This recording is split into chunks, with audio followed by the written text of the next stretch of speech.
thought the federal jurisdiction would have been fairer to me. The federal jurisdiction would have been fairer with me, with my case. But I see now this is all political, and they have gotten on board with Louisiana too, and it's just hard here in Louisiana to tell federal from state. And for the Fifth Circuit of Appeals to deny me a motion for Paupers Counsel for just to give such a tedious reason as I didn't show where I had diligently looked for an attorney is ridiculous. When I only had 48 hours, approximately 48 hours from the time Judge Tyson ruled to get to the Fifth Circuit to file for a Paupers Counsel. And then to even insinuate that I represent myself, especially in a federal jurisdiction anyway. And like I said, I don't know anything about the law. I'm not a law authority. I don't have any expertise as a lawyer, and don't know anything about filing briefs and all this is, what they asking me to do. It's just another way, I feel like, to set me up, or set my case up for failure, for me to fail for the state of Louisiana.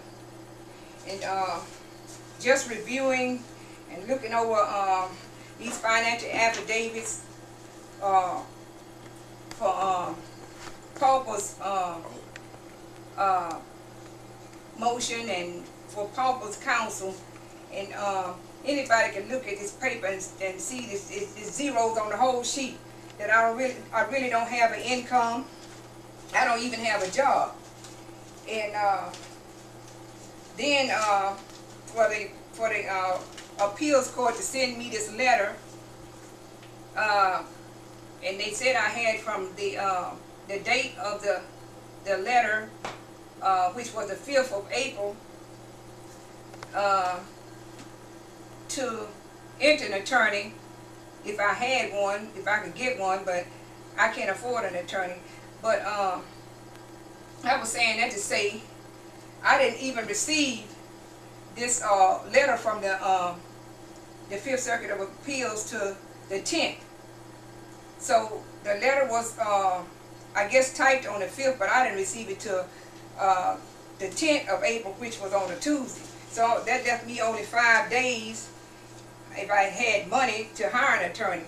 But like I said, this is all in an effort to set me up for the state of Louisiana. One hand covers the other one, right on up the ladder. Nobody cares about who's right or who's wrong. The justice sleeps, and that's wrong.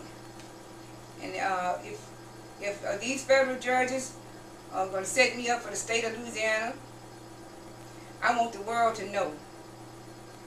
I want Congress to know. I want the U.S. Justice Department to know. I want everybody to know this. Just how I've been treated, how they dragged this case out. Judge Ralph Tyson in the Middle District sat on it for 3 years, well, over 3 years, along with my attorney. And then when I managed to make it to the Fifth Circuit of Appeals Court, which I don't feel like Judge Ralph Tyson was intending for me to make it there, because he never notified me of his ruling.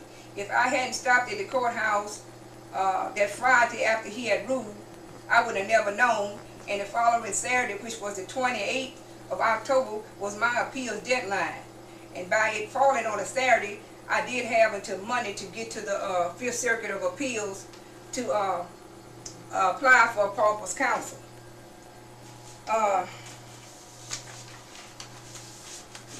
This is the cover letter for the Fifth, this is the cover letter for the Middle District, U.S. Middle District Court in Baton Rouge, Ralph Tyson's court.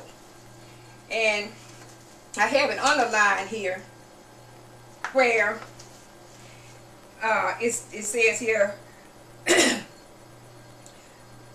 appointment of an attorney and waiver of prepayment of fees are granted only in such circumstances as the court may deem to be just. While there are no rigid requirements governing such requests, the court does consider such matters as the financial condition of the applicant and the substantiality of the claim discrimination, and on request to appoint counsel, the efforts taken by applicant to employ an attorney.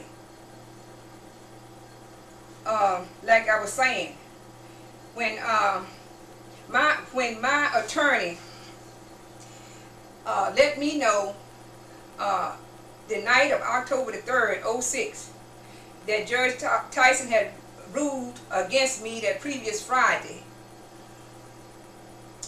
I called the courthouse the next day and talked to one of the clerks in the court, who told me she couldn't advise me, but if I was planning to file a pauper's motion, I needed to go ahead on and file it right away so that the judge could review it. And that's what I did. I had 16 business days from when my attorney let me know. I went the following Friday, and I filed a pauper's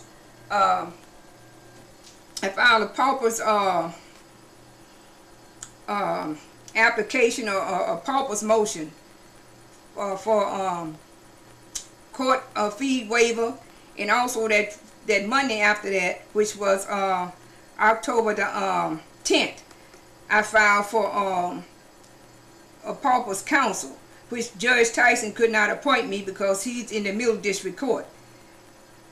And I'm gonna read another line from this letter. Another sentence says, "A delay on your part in filing an application for appointment of an attorney, a waiver of payment of fees may result in loss of rights under Title 7, where I was filing, where my case falls under Title 7. Just like I said, the clerk from the court told me it was best for me to go ahead on and file then. What's the sense in me going to look for an attorney and I don't have any money?